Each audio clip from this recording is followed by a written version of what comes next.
Boa noite, meus queridos. Que a paz do Senhor esteja com cada um de vocês. Que esta paz, que excede todo o entendimento, como diz São Paulo em Filipenses capítulo 4, versículo 7, possa atingir teu coração e chegar até a tua necessidade. Por que é paz que excede o entendimento? Porque diante das nossas lutas como cristãos, como servos e filhos de Deus, muitas vezes o diabo não compreende porque ainda, apesar de tudo isso, continuamos buscando a Deus e crendo na sua palavra. Por isso que Paulo fala, repito, Filipenses 4, 7, a paz que excede todo o entendimento. Nossa razão não entende como é que a gente ainda continua buscando a presença de Deus, mesmo com tantas lutas. Continuemos firmes e fortes. Hoje nós queríamos partilhar com você um dos salmos mais fortes e poderosos do livro do Saltério. O Salmo 118, em outras traduções bíblicas, como a Bíblia da TEB ou da CNBB, pode ser que seja Salmo 119. Mas na tradução Ave Maria, que é a qual a maioria tem, é o Salmo 118. E mediante tantas discussões para saber quem é o autor deste salmo, nenhum estudioso chegou no consenso, mas a maioria sempre atribui este salmo ao rei Davi, porque ele enaltece muito a palavra de Deus. Ele fala muito sobre a palavra de Deus. E o rei Davi, ele tinha esse amor à palavra de Deus, esse apego à palavra de Deus, ele se apoiava na palavra de Deus. Apesar das suas fraquezas, apesar das suas lutas, ele teve suas vitórias pela sua grande fé e seu grande amor na palavra de Deus.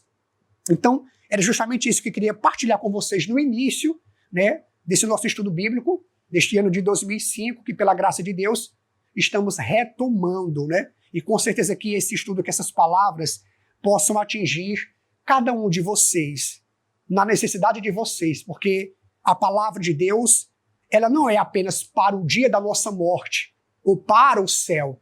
A palavra de Deus, ela nos ajuda no nosso dia a dia, na nossa luta diária. Se não fosse assim, Jesus não teria ensinado aos discípulos a oração universal, que na sua segunda parte ele ensina. O pão nosso de cada dia nos dai hoje. Não é o pão de uma semana, de uma quinzena, de um mês, é o pão diário, de cada dia. Então, cada dia a gente tem necessidade de se abastecer aqui na fonte, que é a palavra de Deus.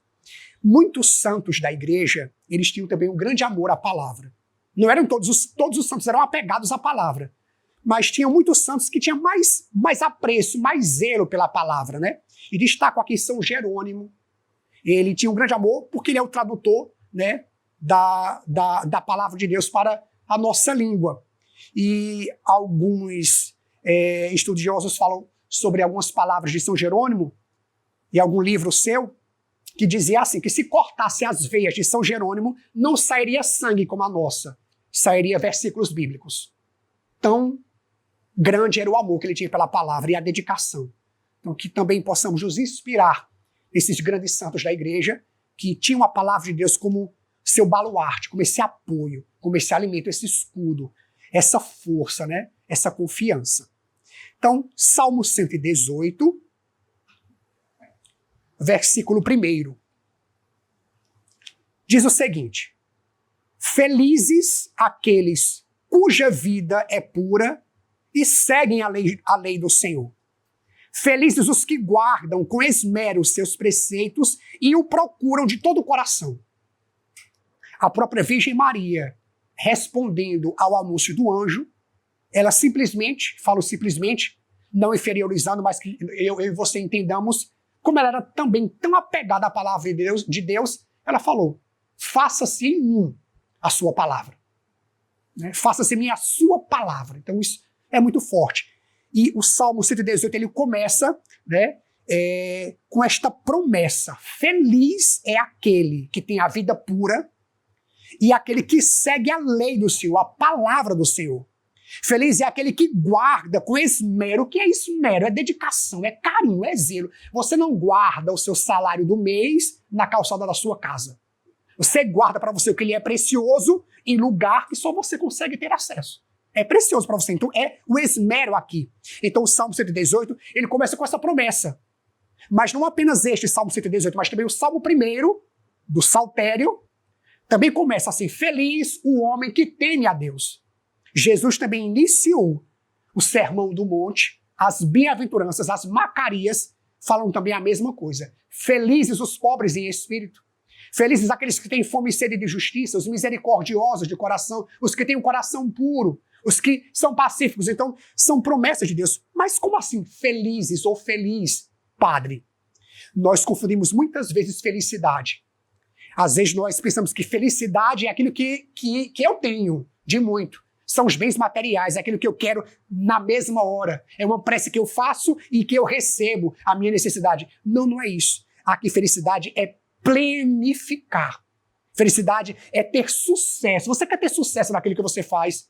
Não sucesso na linguagem secular aí do mundo, mas você quer ter sucesso naquilo que você faz, nas suas obras, nas suas orações, na sua vida espiritual, dentro da sua casa, no seu trabalho, no seu emocional. A palavra está dizendo aqui, dando um ensinamento. Feliz é aquele que guarda com esmero a palavra de Deus. Temos feito isso? Nós guardamos tantas coisas, inclusive mágoas, ressentimentos, momentos negativos que nos machucaram, nos marcaram, guardamos muito. E geralmente o que é para a gente guardar, não guardamos. Então, feliz é aquele bem-aventurado completo, né? Ali, que tem sucesso naquilo que faz, aquele que guarda a palavra de Deus. Próximo versículo a meditarmos é o versículo de número 5. Olha o que nos fala. Oxalá, ou seja, tomara, em outra palavra, que se firmem os meus passos na observância de vossas leis. Tomara que se firmem os meus passos na observância de vossa lei.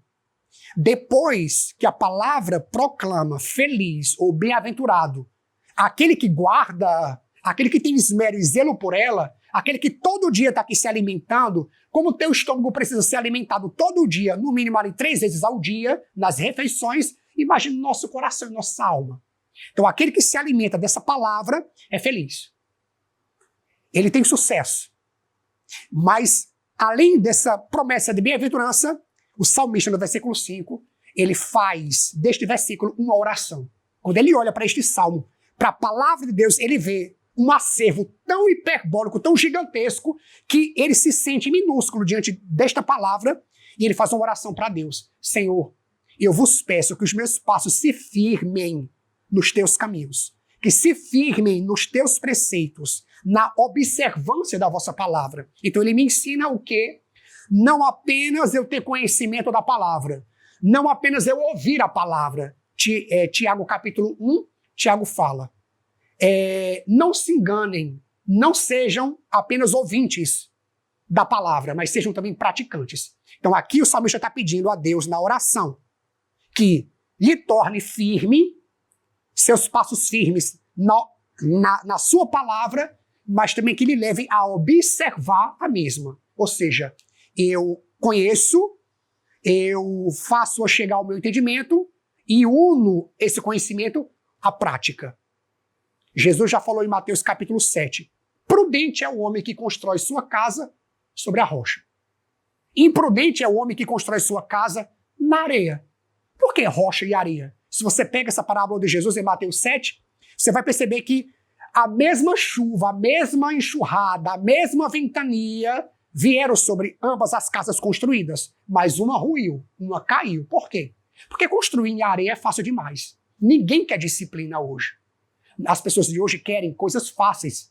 E estou falando aqui não em coisas seculares apenas, mas na igreja. Eu quero um caminho mais fácil, o atalho. Eu não quero me disciplinar. Eu não quero olhar para as minhas inclinações da minha natureza má e melhorar e mudar. Então é mais fácil eu construir na areia. Por quê? Porque a construção é mais rápida e não me gera suor e nem esforço. Já pensou uma pessoa que começa a cavar na rocha de 5 da manhã até 5 da tarde, quando ela termina, como estão as mãos dela? Ensanguentadas, muitos calos, porque cavar na rocha não é fácil. Ou seja, disciplina é algo que não é para todo mundo, e nem todo mundo quer. Mas, quando a gente se torna ouvinte e também praticante dessa palavra, a nossa vida passa a mudar. Isto é promessa da palavra. Então, observar, praticar. Jesus fala em João capítulo 15, se vós me amais, guardareis, observareis os meus mandamentos. E o que é mandamento? Senão palavra.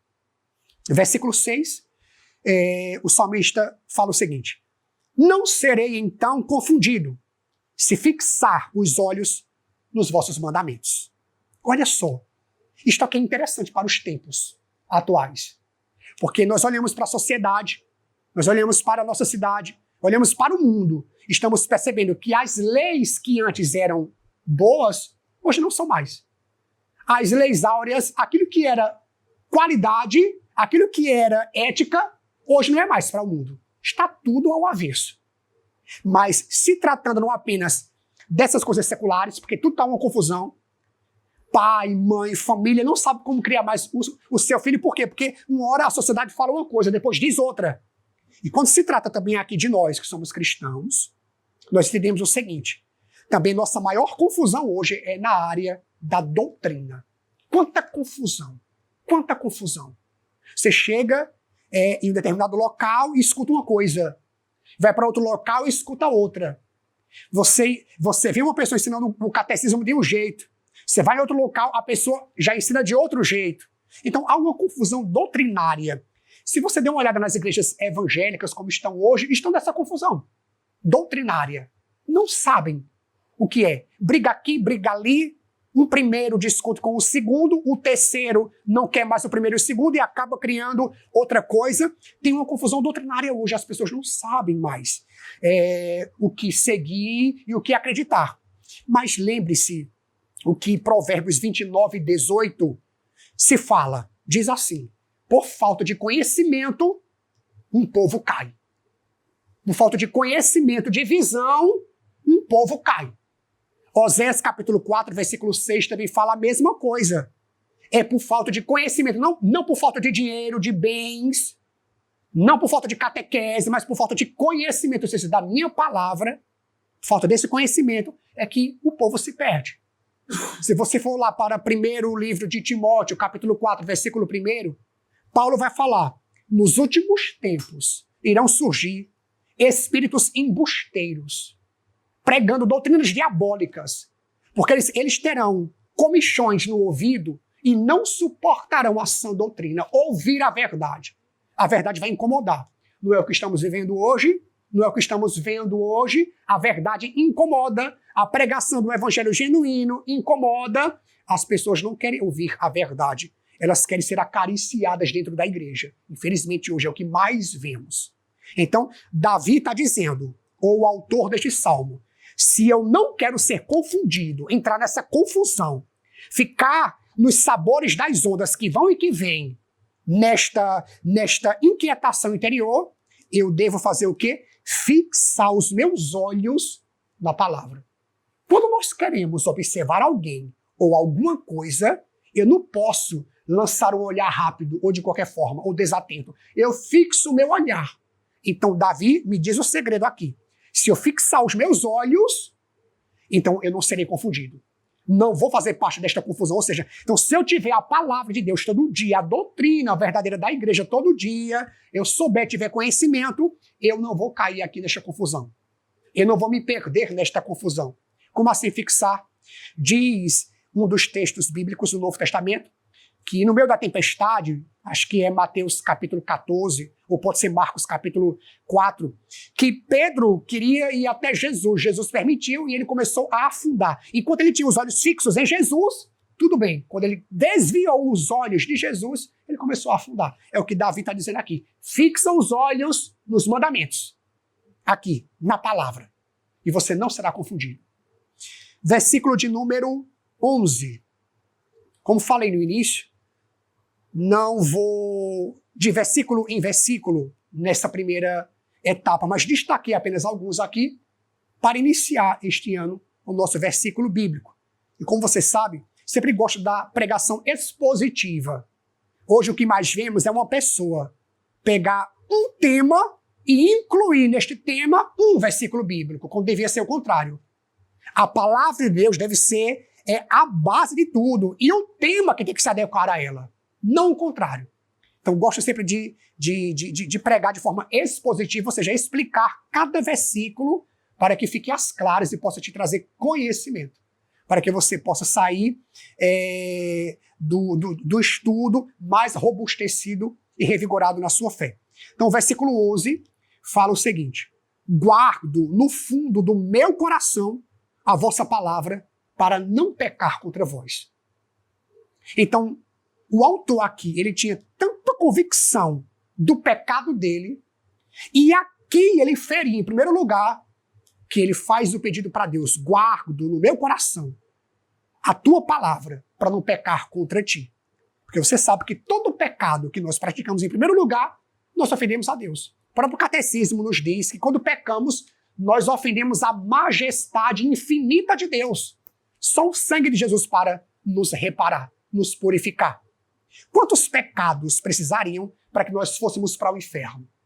Quantos você imagina? Quantos pecados mortais, quantos dos seus pecados seriam suficientes, o bastante para te levar para o inferno? Apenas um. Por isso que o Salmo 102, o autor diz o seguinte: é ele, Deus, quem perdoa todas as tuas iniquidades. Todas. Se Deus deixasse de te perdoar um pecado, você não entraria no céu. Então é ele quem te perdoa de todas as tuas iniquidades. Então Davi fala: guardo no fundo do meu coração a vossa palavra para não vos ofender. Porque no fundo do coração, que não é algo que vai ficar na superfície. Hoje o que mais encontramos por aí é uma fé epidérmica. Você sabe que nossa pele ela tem 3 camadas, né? A derme, hipoderme e epiderme. Então a primeira camada aqui, ó, é aquela fé superficial, aquela crença superficial, né? Aquele amor superficial pelas coisas de Deus. Davi está dizendo: eu guardo no fundo do coração. Por quê? Porque Jesus falou em Mateus capítulo 13, versículo 18, que aquele que ouve a palavra de Deus e não a compreende, o maligno vem e arranca o que foi semeado. Então, quanto mais na superfície fica o entendimento, mais fácil o vil tentador ficará de arrancar de você a palavra que foi semeada. Porque tem tanta gente na igreja, 6 meses, 1 ano, 5 anos, 10 anos, 20 anos, e não se converte. E não muda de vida. Escuta ali a homilia, escuta a pregação, reza, mas passa 3 dias, volta à mesma estaca zero, mesma instância. Por quê? Porque a palavra está sendo ouvida, não é compreendida, a desatenção, o maligno vem e arranca. É a função dele. Então Davi diz: eu guardo no fundo do coração, ou seja, é um respeito, é um temor. Esses dias, mediante as chuvas que tivemos, eu partilhava com uma das nossas irmãs, Valéria, que hoje os seres humanos, né, têm medo dos fenômenos naturais. Aliás, hoje não, sempre tiveram. Né? Até partilhava o seguinte, que os trovões fortes e os gatos ficavam com medo, os cachorros latindo. Eles não têm razão como nós temos, entendimento. Eles não entendem isso. E ficavam apavorados. E nós que entendemos também ficamos apavorados. Mas veja só, os homens têm mais medo dos fenômenos naturais do que respeitam a Deus. Tem medo da criatura e não tem medo do Criador. Não respeita o Criador, não tem temor ao Criador.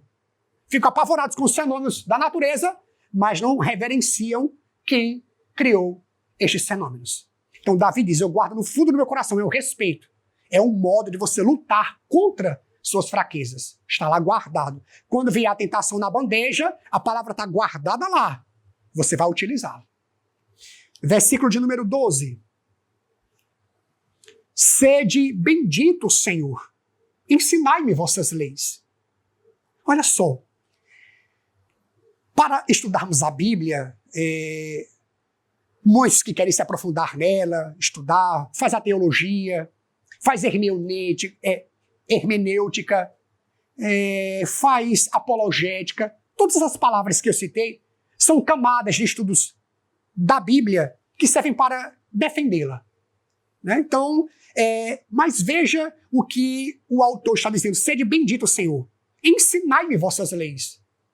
Ele está dizendo que ele tem conhecimento da palavra. E hoje nós temos acesso ao conhecimento da palavra. E por que a gente não tem? Mas o que mais me surpreende e me impressiona aqui é que na segunda parte desse versículo 12, o salmista diz: ensinai-me vossas leis.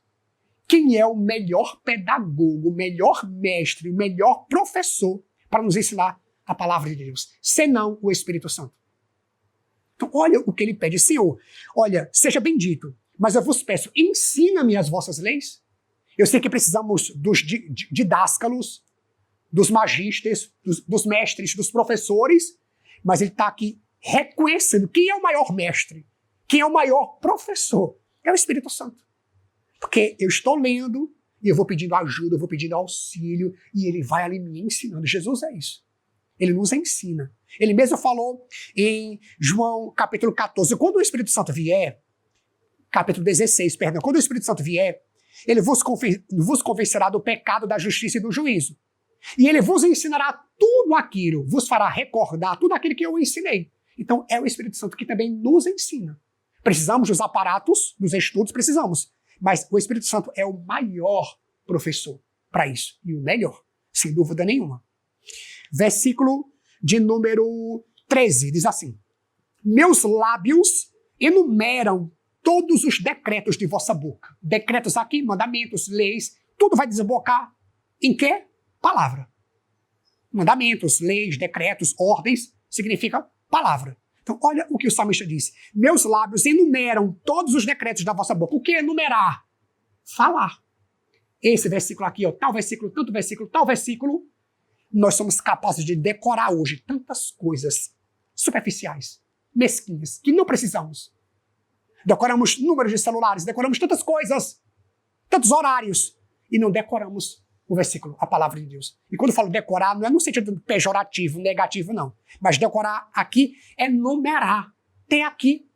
Porque tem certas tentações que nos abatem, que são tão rápidas que não dá nem tempo você ir atrás da sua Bíblia e abri-la, ou pegar um texto.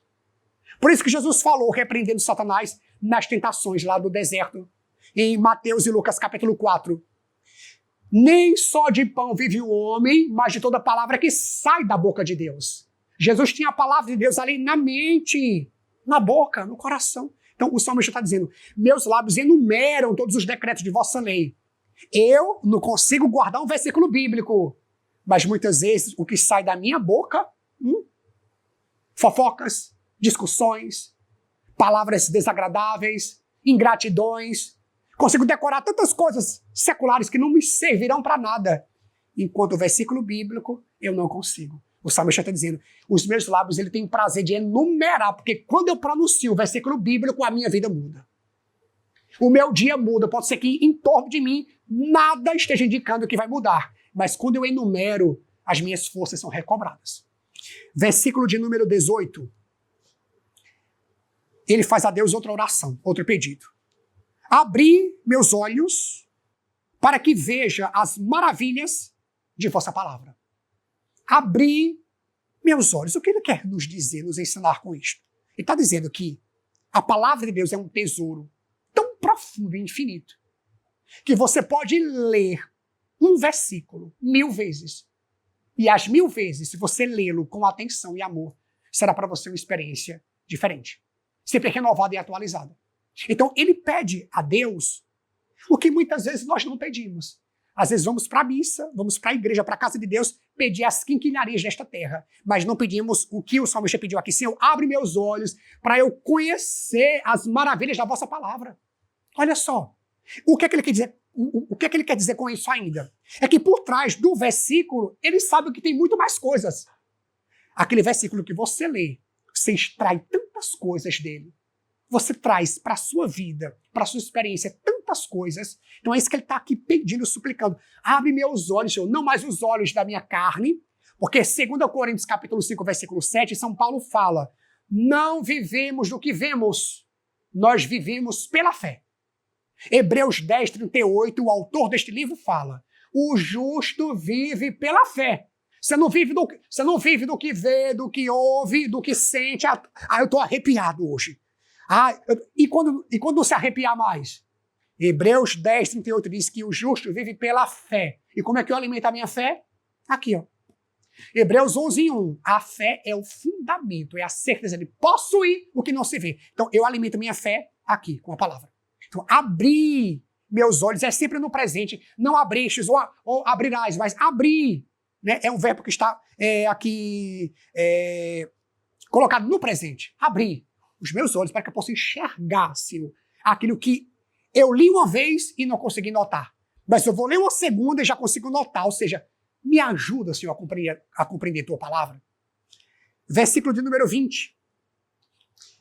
Ele fala o seguinte: consome-se minha alma no desejo perpétuo, ou seja, num desejo eterno de observar vossa palavra. Desejo eterno. Nós sabemos que os desejos não são eternos. Os filósofos diziam o seguinte, que o ser humano é um ser que deseja. Então ele deseja ter aquilo, fazer aquilo, chegar àquilo. E quando chega, tem e faz, aquele desejo morre, é saciado e outro já nasce. Então o ser humano ele é insaciável nos desejos.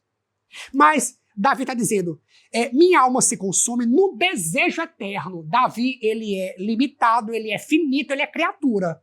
Mas ele está pedindo algo que vai além dele. O meu desejo, Senhor, não é um desejo momentâneo. Não é o desejo do momento. O meu desejo ele é perpétuo, ou seja, dia após dia, minuto após minuto. E que desejo é esse? Observar a vossa palavra. Se consome a minha alma, disse ele. Olha só, gente. Sabe o que ele está dizendo aqui para cada um de nós? Para nos ensinar? É que ele, quanto mais aprende, ele quer aprender da palavra de Deus. Ele não se sacia. Ele não se satisfaz com o pouco. Ele quer mais de Deus. É o que fala Oséias capítulo 6, versículo 3. Conhecei o Senhor e prossegui conhecendo. Dia após dia. Cada dia que ele te dá como dom, como uma dádiva, é para a gente conhecer ainda mais as benesses de Deus, as misericórdias de Deus, a bondade de Deus, o poder de Deus. Se nós, católicos, tivéssemos consciência, dimensão do tamanho do poder de Deus, nós não viveríamos desesperados muitas vezes como vivemos. É o que Paulo fala em Filipenses 3,19. Deus é poderoso para vos dar infinitamente mais do que vós pedis. E muitas vezes nós ficamos girando em torno ali do murmúrio, da reclamação, do desespero. Deus, ele é poderoso para nos dar infinitamente mais. Lembra aquele teu pedido, aquela tua prece, aquela tua súplica, aquele teu clamor que você pediu para Deus é desse tamanhozinho assim, ele pode te dar infinitamente mais. É o que ele está aqui nos ensinando. Minha alma se consome. Eu quero, Senhor, aprender. Bíblia hoje é retrógrada, é antiquada, é jurássica. Bíblia hoje é coisa do passado. Ninguém quer. Ninguém quer. Ou você vê nos lugares que você frequenta os cristãos com a palavra de Deus na mão. A Bíblia está excluída. Porque muitos ensoberbecidos já pensam que já sabem de tudo, que não precisa mais dela, que é coisa do passado. Mas Davi está dizendo, minha alma se consome. Se consome porque o meu desejo é observar, é aprender a tua palavra. Versículo de número 24, para darmos prosseguimento ao nosso estudo. Já estamos quase concluindo. Verso 24 diz assim: vossos preceitos são minhas delícias, meus conselheiros são as vossas leis, a vossa palavra. Vossos preceitos, vossa palavra são minhas delícias. O que é a delícia do teu coração? O que tem sido as delícias do teu coração? O que tem sido? Davi aqui está dizendo, minhas delícias, Senhor, são os teus preceitos, é a tua palavra. Sabe aquela parte, aquela fatia do bolo mais esperada por você? Daquela sua torta preferida que você gosta, é o que Davi está dizendo aqui. Só que se tratando da palavra de Deus. Vossos preceitos, vossa palavra são minhas delícias. E meus conselheiros são as vossas leis. E aqui destaco algo muito importante. Meus conselheiros, disse Davi, é a vossa palavra, são vossa palavra.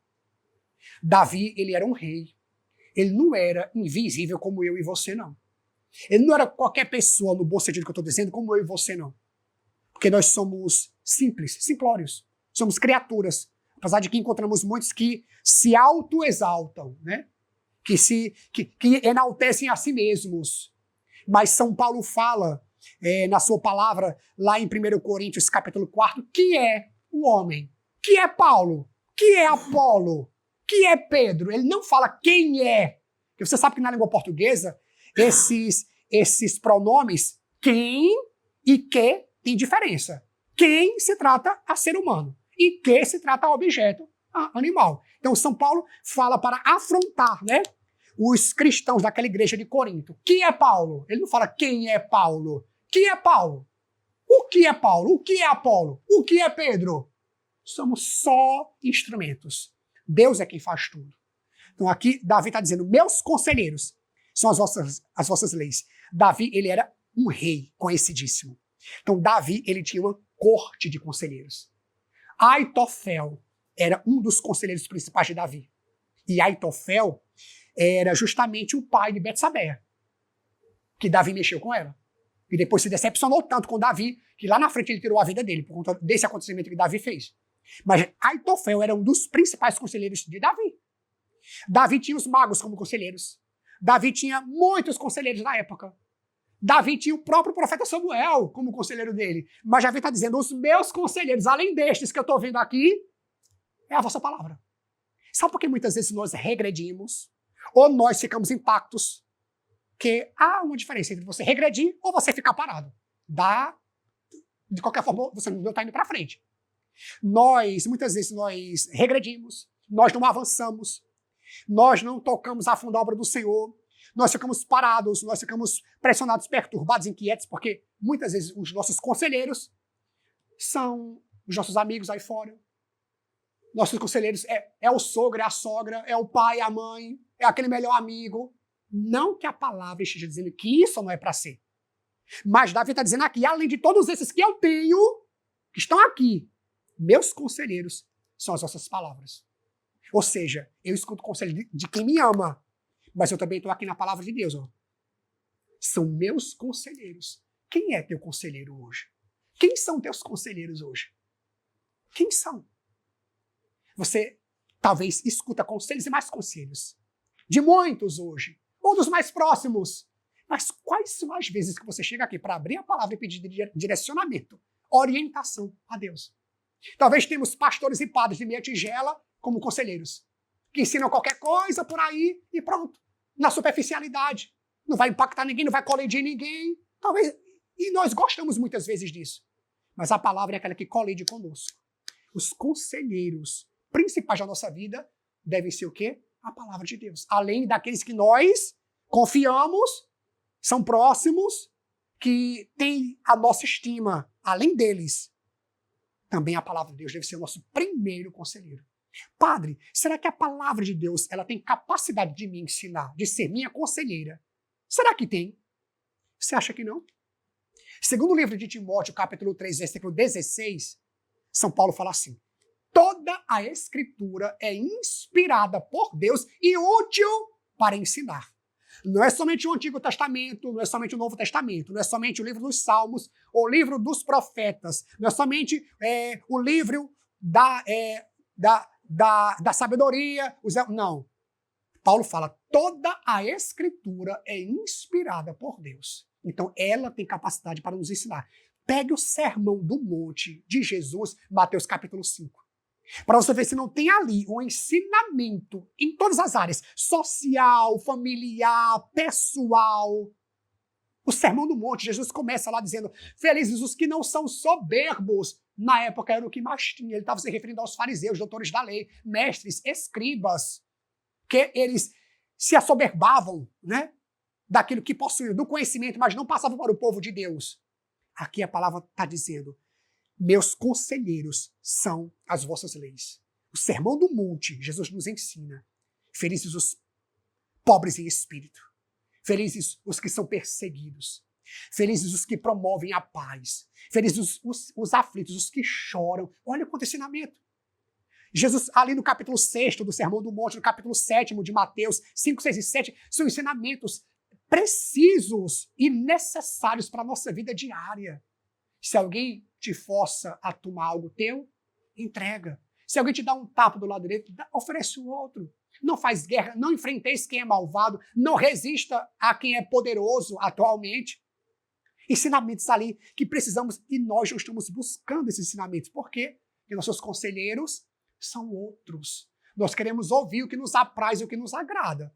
O que acaricia aqui, olha, esses ouvidos. Mas se eu saio da minha casa e vou para uma missa, e vou para uma igreja, sem querer ser colidido, sem querer me converter, é melhor eu ficar em casa.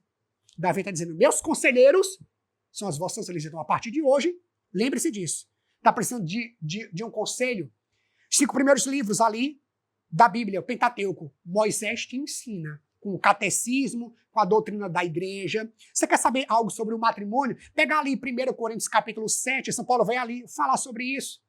Tantas coisas boas que a palavra tem para nos ensinar, além daquelas pessoas que nós estimamos e confiamos, que também nos ensina. Mas a palavra deve ser primordial. Adiantando, para concluirmos, versículo 25. Fala assim: prostrada no pó está minha alma, restituí-me a vida conforme vossa promessa. Vossa promessa quer dizer o quê? Vossa palavra. Mesma coisa. Vossa palavra.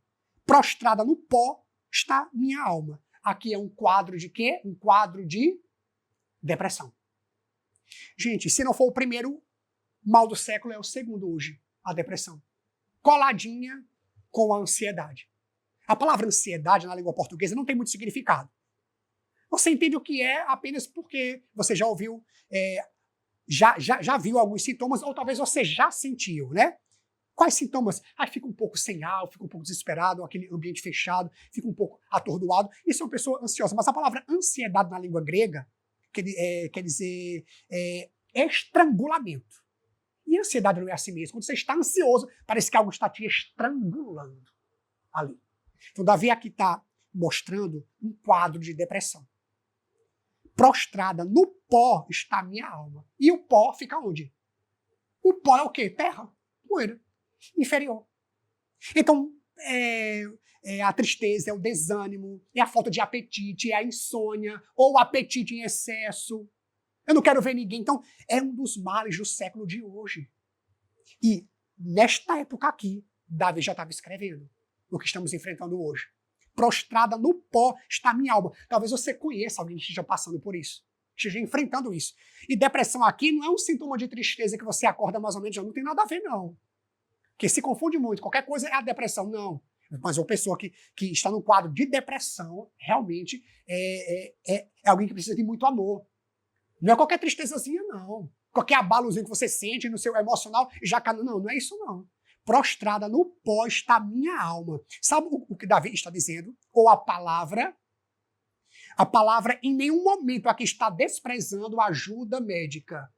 Até porque Eclesiástico, capítulo 38, diz que o médico foi estabelecido por Deus, utilizando ali as ervas que Deus criou para fazer os remédios e utilizar nos enfermos. A palavra aqui não está mandando você que passa por isso, ou que conhece alguém que passa por isso, desprezar os medicamentos. Não. Desprezar um acompanhamento, uma ajuda psicológica. Não, nada disso. Nada disso.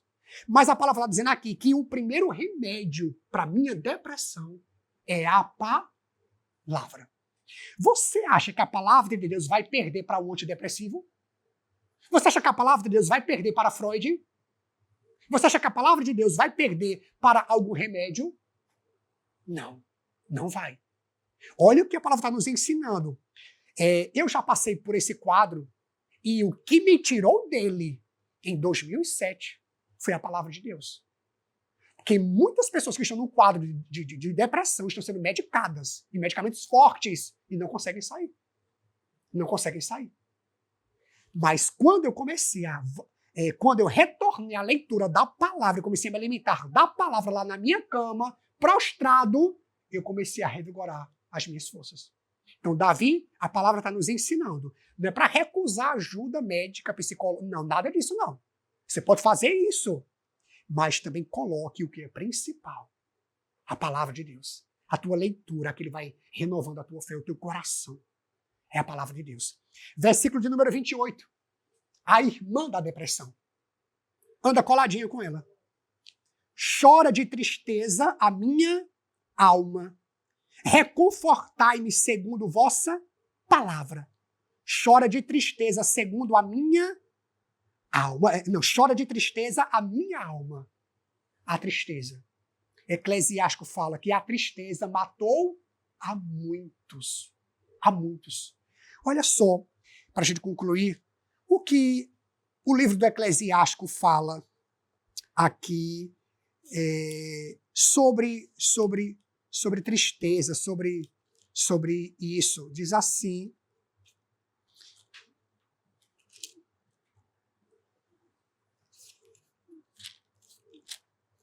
fala assim,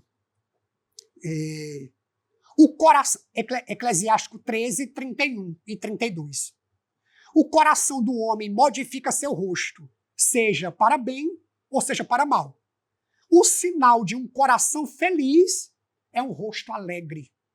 Tu o acharás dificilmente com esforço. Não é o que estamos vendo hoje, não. O coração, veja, o coração feliz é sinal de um rosto alegre. Então, o rosto, nossa fisionomia, mostra como está o nosso interior, seja de bem ou seja de mal. Olha como a palavra é maravilhosa. O livro do Eclesiástico foi escrito ali no 2º século antes de Cristo. Estamos enfrentando tudo isso hoje. A palavra de Deus, ela não é nem nova, nem antiga, nem nova, ela é eterna. Ela é eterna. Então isso é maravilhoso conhecer. Então Davi está dizendo aqui, sabe como você lidar com essa tristeza? E tristeza aqui não é o fato de estar chorando, ou sentindo aquela névoa. Não, tristeza aqui é o desequilíbrio das emoções. Gente, a quantidade de pessoas desequilibradas hoje na igreja, você não consegue contar. Falo na igreja, que é o nosso âmbito, mas aí fora na sociedade. Ora sorri, ora tá chorando. Ora tá feliz, ora tá emburrado.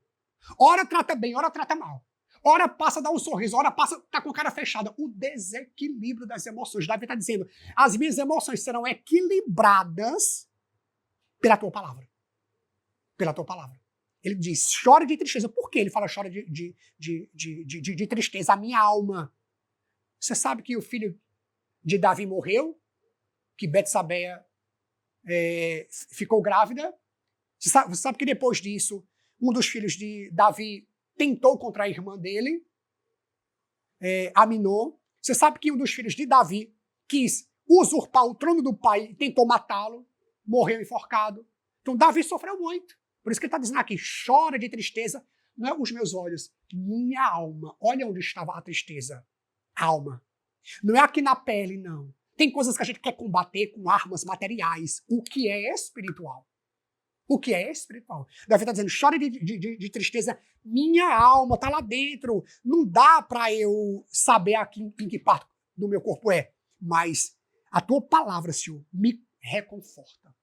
Versículo 30, o penúltimo versículo. Davi fala assim, escolhi o caminho da verdade, impus-me os vossos decretos, ou a vossa lei. Escolhi o caminho da verdade. Nós sabemos que na nossa língua portuguesa, nós lidamos com os pronomes. E quando ele fala escolhi, versículo 30, o caminho, ele está aqui conjugando o verbo escolher. Escolhi. Quem escolheu? Eu escolhi o primeiro pronome do caso reto. Eu escolhi o caminho da verdade, eu impus-me a mim mesmo a vossa palavra. Então Davi está dizendo aqui que quem faz a escolha de ler a Bíblia ou não, quem é? Quem escolhe se banquetear com essa palavra, quem é? Ou não? Quem escolhe confiar nessa palavra ou não, quem é? Então ele está dizendo, eu escolhi, eu tomei uma decisão. Eu estava aqui prostrado no pó. Olha o versículo 25. É o mesmo que está escrevendo. Eu estava prostrado no pó. Versículo 28. Minha alma chorava de tristeza. Mas no versículo 30 ele fala, eu decidi sair disso. Eu decidi me levantar, dar a volta por cima, buscar a Deus, confiar mais, orar mais, jejuar mais, clamar mais, pedir mais o poder de Deus na minha vida, declarar mais as bênçãos de Deus, que muitas vezes eu lanço negatividade para a minha vida no meu dia a dia. Eu já acordo com negatividade. Eu não sei se vai dar certo. São palavras simples que você pensa que no mundo espiritual não acontece nada. Nós estamos cercados de um mundo espiritual. Está lá em Efésios capítulo 6, a partir do versículo 10º. O mundo é espiritual. O que você fala, lá se capta. Ah, hoje não vai dar certo. Ah, hoje eu não sei se eu vou chegar.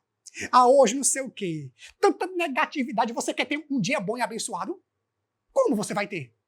Davi está dizendo, eu decidi, ao acordar, Deus te dando ali mais uma chance, oportunidade de estar vivo nesta terra, já começa declarando bênção na tua vida, na tua casa, na tua família, para o teu dia. Está lá em Provérbios 16:3. Consagro ao Senhor todas as minhas obras. Chega de negatividade. Começa a declarar. Deus vai abençoar a minha vida, vai abençoar a minha casa, vai abençoar os meus passos, vai abençoar o meu trabalho, vai abençoar a minha família, vai abençoar o meu dia. Pode ser que aquela porta esteja fechada, mas está em Apocalipse capítulo 3. Eu tenho as chaves de Davi na mão. Eu abro e ninguém fecha, e eu fecho e ninguém abre. Ele tem a chave na mão. Mas eu já começo o dia com negatividade. Sabe por quê? Porque eu não consulto aqui, ó. Eu não tenho vivência aqui. E não é tendo vivência aqui que também eu esteja excluído. Nossas lutas, nossas lágrimas. Não é isso. Não é isso, não. Mas é com tudo isso a minha certeza, porque eu estou firmado aqui. É o salmo de hoje, da liturgia 26. O Senhor é a minha luz, é a minha salvação. De quem eu terei medo? O salmista ele desafia. De quem eu terei medo? Ainda que o exército se acampe diante de mim, o meu coração não vai se abalar. Hoje, qualquer coisinha assim abala o nosso emocional, não é mesmo? Então, Davi aqui está dizendo, eu decidi. Então, decida abrir esse livro, decida comer esse livro, decida beber esse livro, decida absorver esse livro, decida aprender mais desse livro. A decisão é sua. Versículo de número 36, último versículo desse estudo de reflexão. Verso 36. Inclinai-me o coração às vossas ordens e não para a avareza. Ou, inclinai-me o coração às vossas palavras e não para a avareza. Gente, me surpreende a palavra cada vez que eu leio. Que não é a primeira vez que eu estou lendo o Salmo 118. Mas cada versículo me surpreende. Eu amo este salmo, porque ele enaltece com mais vigor e poder a palavra de Deus.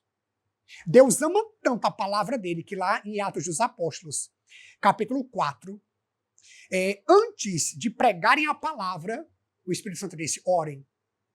Orem. Deus ama tanto a palavra, porque podemos fazer a pergunta, o que deve vir primeiro? A palavra ou a oração? Eu devo orar, eu devo ler a palavra. Atos 4, 6 fala aqui, orai e depois pregue. Sirvam as mesas das vivas. Primeiro vocês oram, depois vocês vão pregar.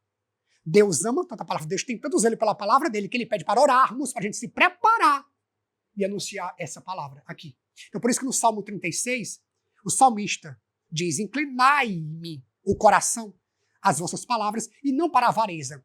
Gente, ele pega uma das potências mais concretas de hoje que nós temos e também é um dos vícios capitais, chamado de avareza ou cobiça.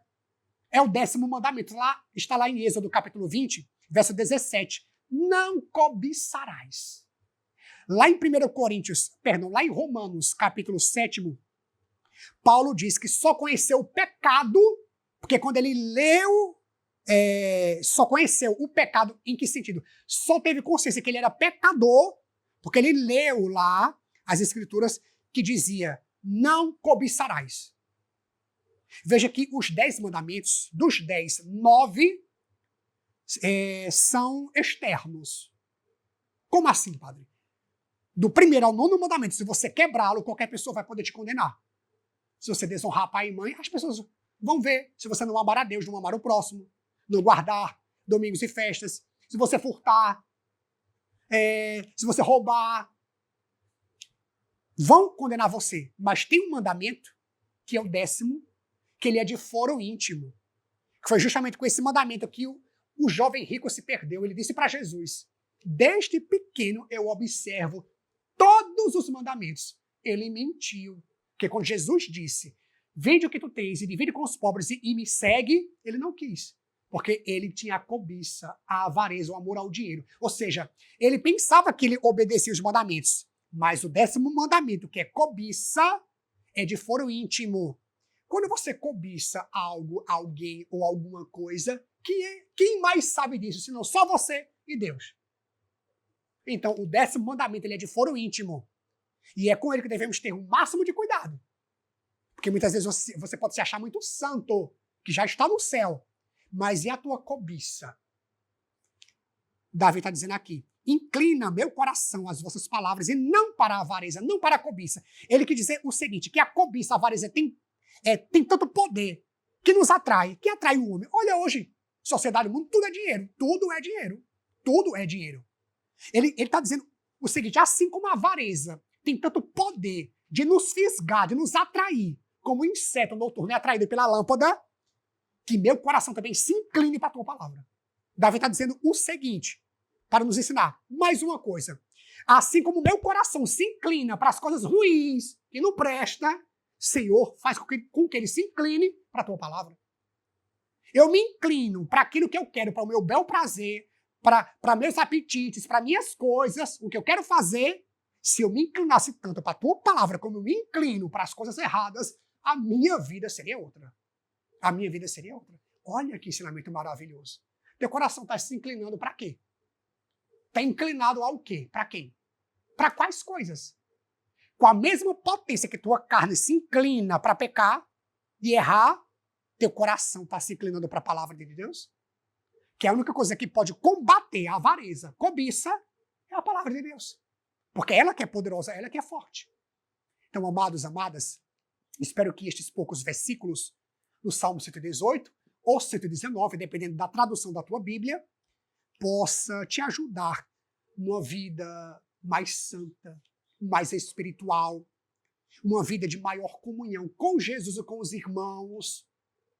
Lembre-se que a vida não é só comunhão com Deus, não. Está lá em 1 João, capítulo 3, capítulo 1, versículo 3. A nossa comunhão, disse João, é com o Pai, com o Filho e convosco.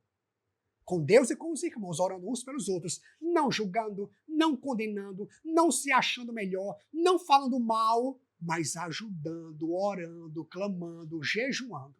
Que essas palavras aqui do Salmo 118, esses versículos, sirvam para você como alimento para a tua alma. Jesus disse, repito, nem só de pão vive o homem. Você tem por dia, que Deus te concede, 23 horas, 56 minutos e 56 segundos.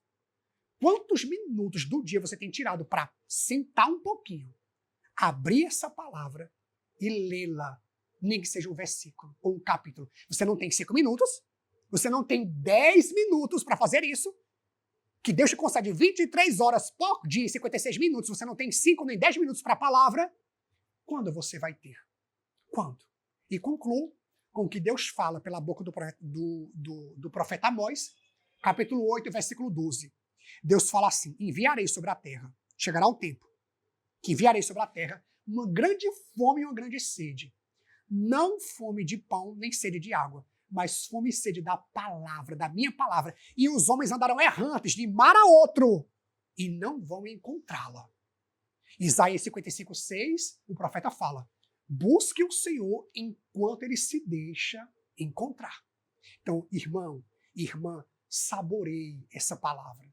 Se alimente dessa palavra. Coma do fruto da vida eterna, que é essa palavra. E o teu dia, e cada dia, será melhor ainda.